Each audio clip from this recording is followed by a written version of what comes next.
मित्रांनो, हा आहे माझं व्हेजिटेरियन ब्रेकफास्ट. हाय प्रोटीन, मूग डाळ, चिला. तर यात तुम्हाला भेटणार आहे 419 कॅलरीज, 26 ग्रॅम प्रोटीन आणि हाय फायबर. जिम करणारे आणि ऑफिसला जाणारे दोघांसाठी परफेक्ट. DC फिट किचनवर मी महाराष्ट्रीयन घरात बनणाऱ्या इझी आणि फिटनेस फ्रेंडली रेसिपीज शेअर करत असतो, जे जिम करणारे आणि वर्किंग पीपल इझिली फॉलो करू शकता. जर तुम्ही व्हेजिटेरियन असाल, ओट्स दररोज खाऊन कंटाळा आला असेल आणि तुम्हाला ब्रेकफास्टमध्ये एक डायजेशन फ्रेंडली ऑप्शन हवा असेल, तर आजची ही जी रेसिपी आहे मूग डाळ चिला, तर ही तुमच्यासाठी एकदम परफेक्ट आहे. तर मित्रांनो, यात आहे सिंपल इन्ग्रेडियंट्स. यात कुठलंही फॅन्सी सामान नाही. इथे तुम्ही बघू शकता, जसं आपण भिजवलेली मूग डाळ जी आहे ती घेतली आहे.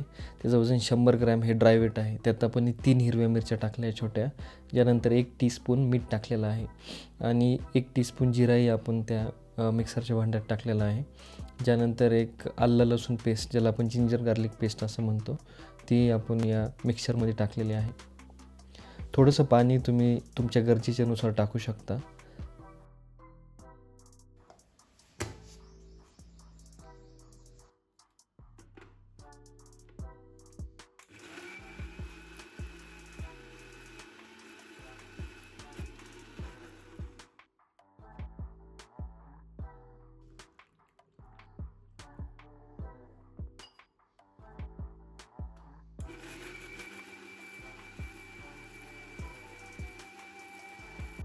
तर रेडी आहे आपलं मूग डाळ चिल्याचं बॅटर, जे तुम्ही बघू शकता एकदम कन्सिस्टंट आणि थिक बनलं आहे, आपल्यासाठी एकदम परफेक्ट.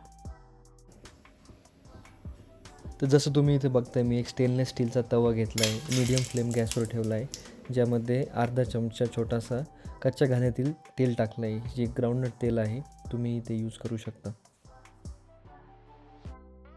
तर हेच जे तेल आहे ते मी चांगल्या पद्धतीने सर्व बाजूंनी स्प्रेड करून घेतलं आहे. जसं माझ्याकडे आहे, मी स्पॅच्युला यूज करतो आहे, तसंही तुम्ही यूज करू शकता. यानंतर आपण जे आपलं बॅटर बनलेलं आहे मिक्सरमध्ये, ते घेऊन त्याला एक चांगल्या पद्धतीने चिल्याच्या आकारानं गोल अशा आकारात स्प्रेड करायचं ट्राय करूयात. जसं तुम्ही इथे बघताय तसं तुम्ही ते स्प्रेड करू शकतात. तवा जो आहे तो मीडियम फ्लेमवरच ठेवायचा आहे. एक काळजी घ्यायची की हे जे आपण करतो आहे ते जळलं नाही पाहिजे. ओके, त्यामुळे मीडियम फ्लेमवर ठेवायचं आहे जास्त वेळ.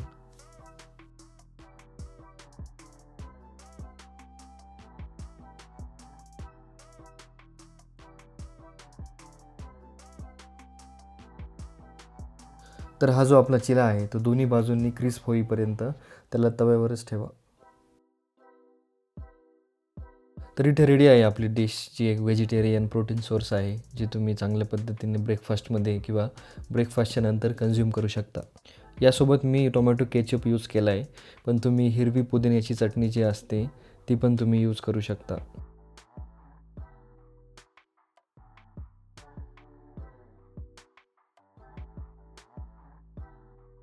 मूग डाळ तुम्हाला प्लांट बेस्ड प्रोटीन देतं. त्यातील फायबर जे आहे ते तुमच्या डायजेशनसाठी खूप चांगलं आहे.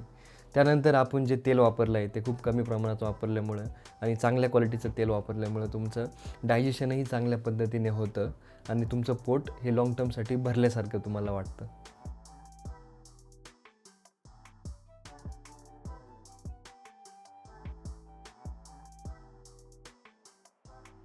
तर अशाच प्रॅक्टिकल हेल्दी व्हेजिटेरियन ब्रेकफास्ट आयडियाजसाठी आपला हा जो चॅनल आहे DC फिट किचन, याला नक्कीच सबस्क्राईब करा.